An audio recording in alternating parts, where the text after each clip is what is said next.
and our esteemed Prince Erik. Where are you going, Erik? Come on, Erik! Erik, is Milan back, Erik? with Erik, calm your mind.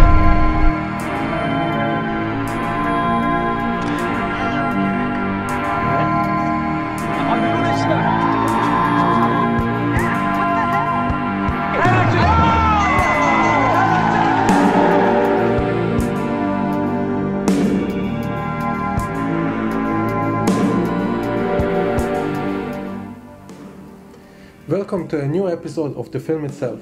Today I will analyze a movie that people take for granted, but I beg to differ. And when I say analyze, I mean massive spoilers ahead.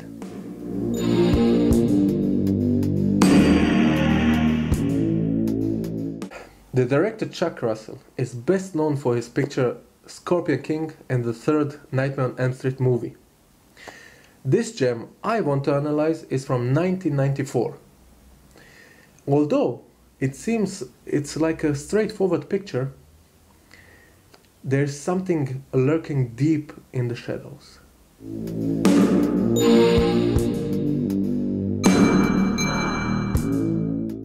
Stan Lipkiss, played by Jim Carrey. He's a Mr. Nice Guy who is constantly pushed around. One day he finds a wooden mask that gives him superpowers, and he becomes this cartoony superhero. That's why his life is going upside down.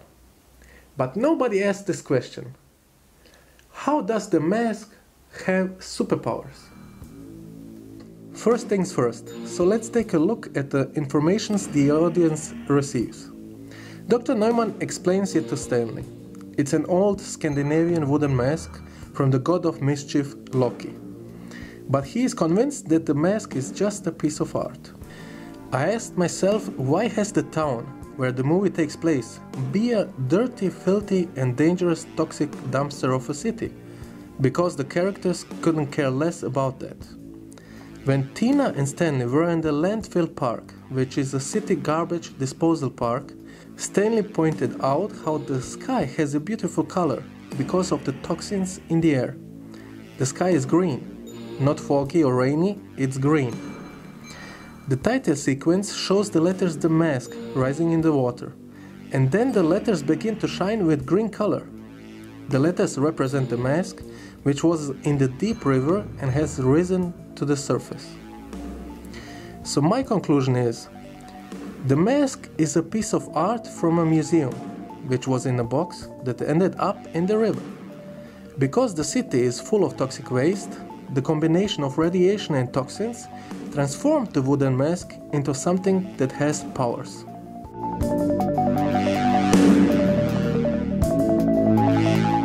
The second thing nobody asks, why does everything appear twice in the movie? Because it's a concept-based movie. It shows how Stanley reacts after he finds the mask. This creates balance and harmony throughout the movie. So here are some examples. The scene in front of the Bongo Club happens 2 times. One in reality, the other happens in the dream. 2 times is Stanley in front of a mirror holding the mask, and 2 times is the mask standing in front of the same mirror. 2 times the mask appears in the Bongo Club. Exactly 2 times Stanley jumps behind the furniture to get the mask. There are too many to tell, but for every scene there is a related scene that shows Stanley's progression. The first is about experiencing hedonism, and the second is based on the right decision.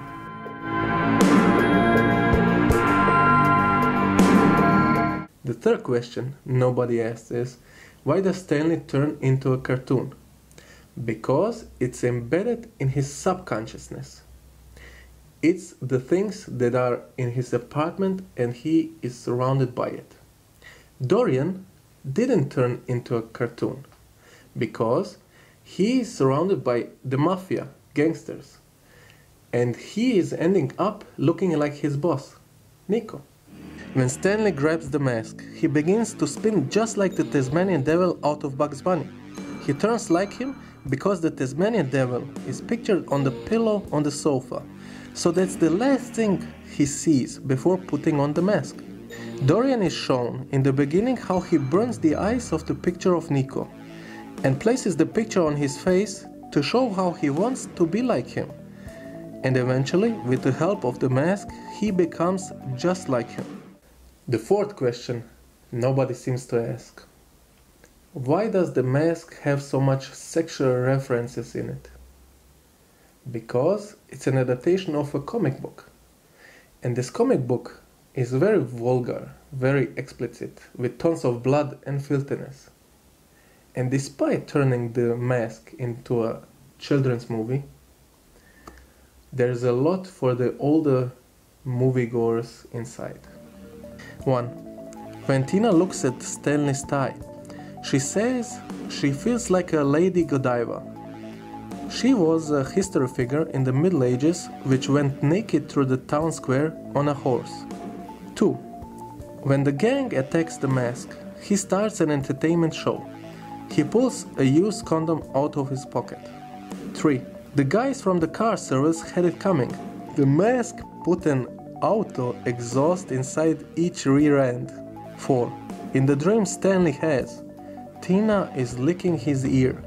5. Stanley has a fan letter published under the name Nice Guys Finish Last. 6. When Tina sings in the bongo club, she is very sensual and touches her body more than kids need to see. 7.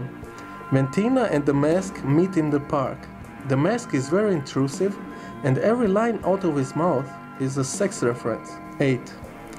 Dorian's filthy kiss. 9.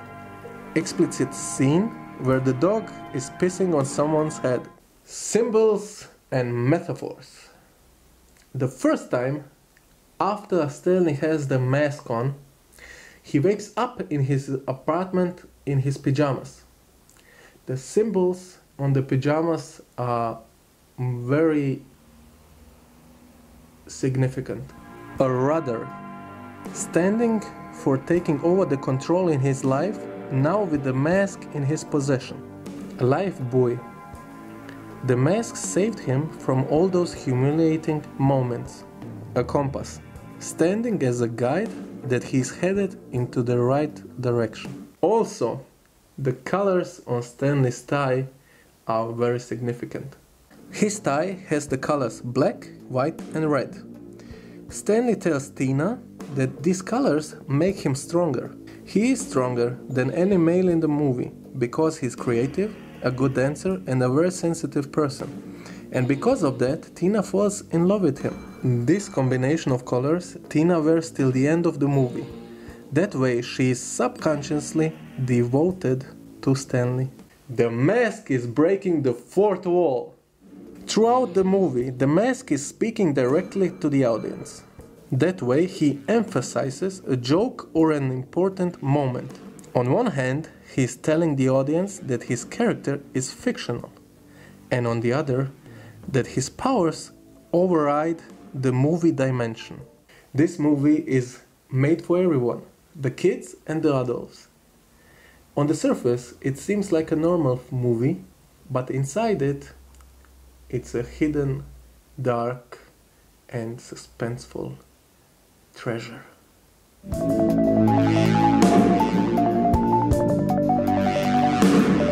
And again, this is the end of the episode. I hope you liked it.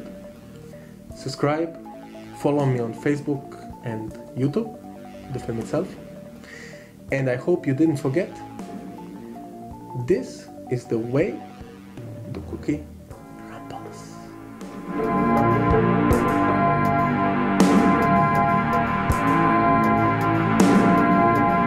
It creates harmony.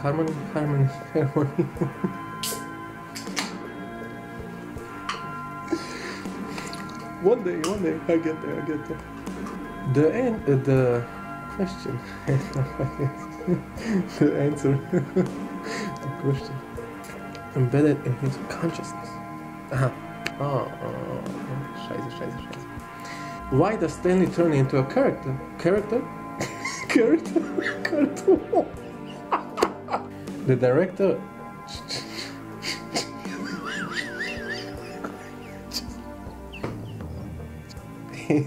Looking, yeah.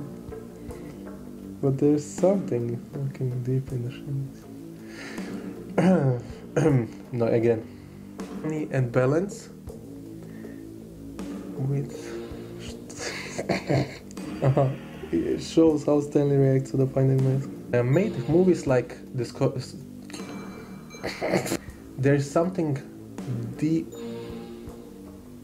looking in the shadows. Have fuck.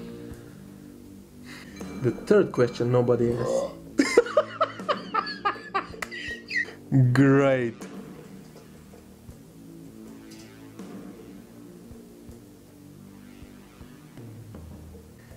Also.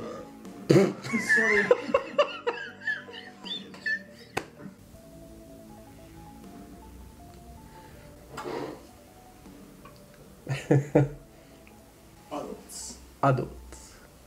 Adults, people.